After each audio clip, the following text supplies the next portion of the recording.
I thank the representative of Poland for the statement.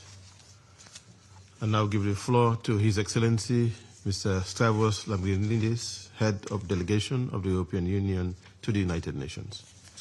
Thank you. Thank you, Mr. President, and thank you to the Presidency for convening this meeting, and thank you to the briefers for their updates.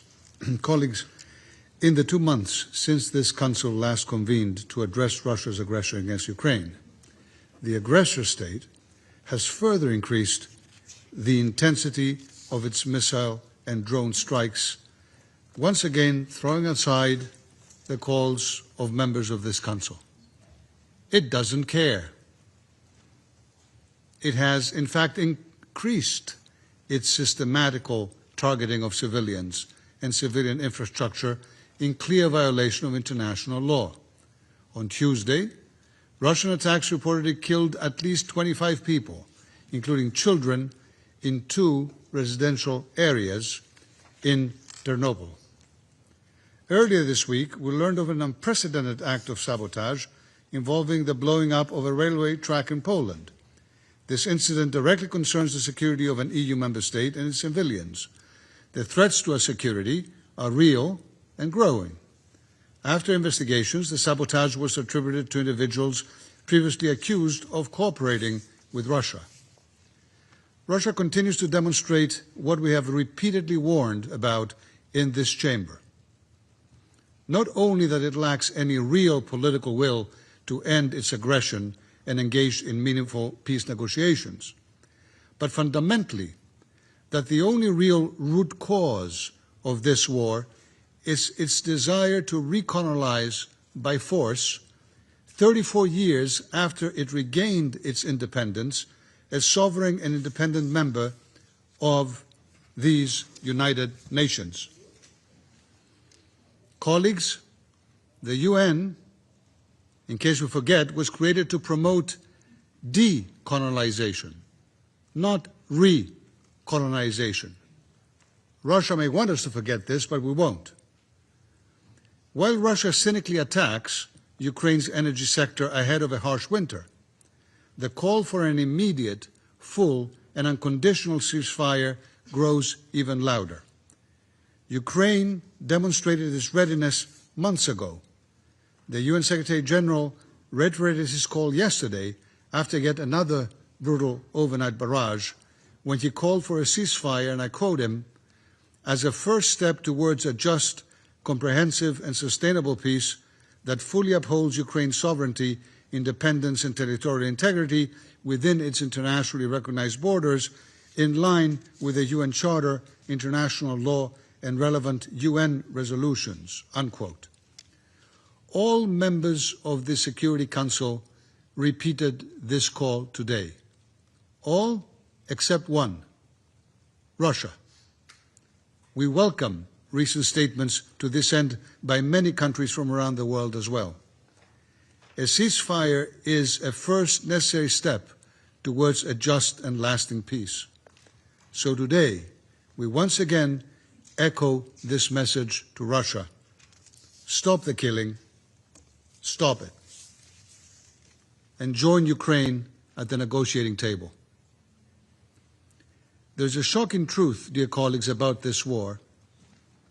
According to credible reports, more than 1 million Russian soldiers have been killed or injured trying to conquer Ukraine. On many days, more than 1,000 young Russian men and women perish on the battlefield far from their homes. Over 3 years into what it had planned to be, remember, a 3-day war, Russia continues to be countered by the brave Ukrainian soldiers day after day. Colleagues, the European Union will sustain its diplomatic efforts towards peace, together with the United States and other partners. We will continue supporting Ukraine so it can remain in a position of strength with the means to continue exercising its inherent right to self-defense. Before, during, and after any ceasefire, this includes political, financial, humanitarian, military, reconstruction, diplomatic support. And we will further increase our coordinated pressure on Russia until it stops its war. All of us in this room should do that.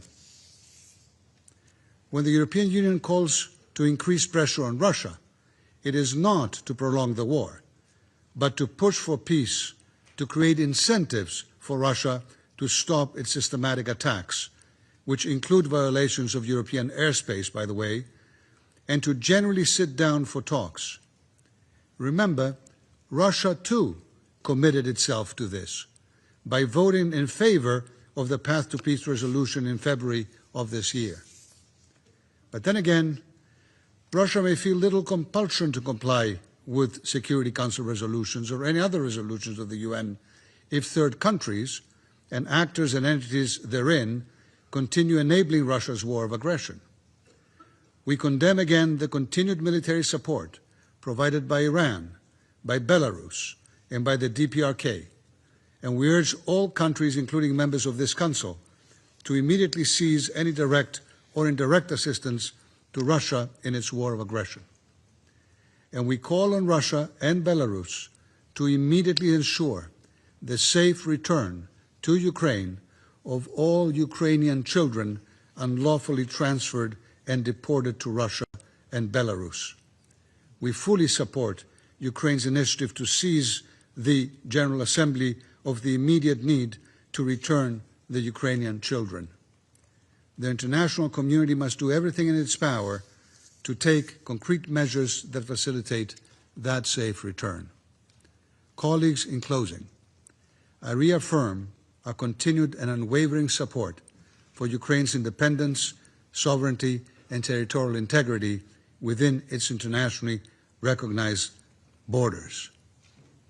This may sound like an obvious point, but it is one worth repeating in case Russia hopes that the blatant violation of the UN Charter by a permanent member of this Security Council can be normalized, so long it is continued unabated and so long as the aggression gets worse. Thank you. I thank His Excellency, Mr. Lambrinidis, for his statement. I give the floor to the representative of Germany. Mr. President, I thank the briefers for their insightful remarks at the beginning, and I would like to thank you, Mr. President, for holding this timely debate. It is timely because it is essential that we speak about the continued erosion of the fundamental norms and principles enshrined in the Charter of the United Nations that Russia causes. Russia's war of aggression against Ukraine should be seen for what it is, an assault on these basic tenets of peaceful coexistence, and the incessant and ongoing attacks affect key principles that form the basis of our cooperations in these halls, and they pose a threat to regional security as well as to global peace and stability. It therefore necessitates